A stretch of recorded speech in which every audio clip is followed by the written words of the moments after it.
कोल्हापूरमध्ये प्रवेश झालेला आहे आणि बघा आपण एका ताईंच्या स्टॉलवर ना थालीपीठ घेतलं आहे बघा. तर त्याचं स्वरूप असं आहे, खरडा आहे झणझणीत, काळ्या वाटाण्याची भाजी आहे आणि दही मस्तपैकी.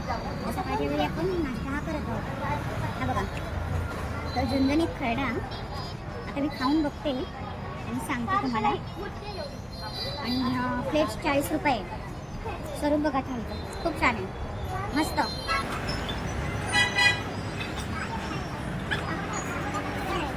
काय आता हल्लीच्या बायका विसरले ना थालीपीठ करायच्या.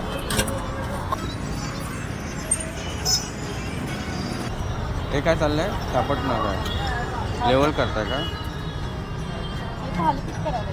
हां, नाही म्हणजे ते हातानेच करावं लागतं.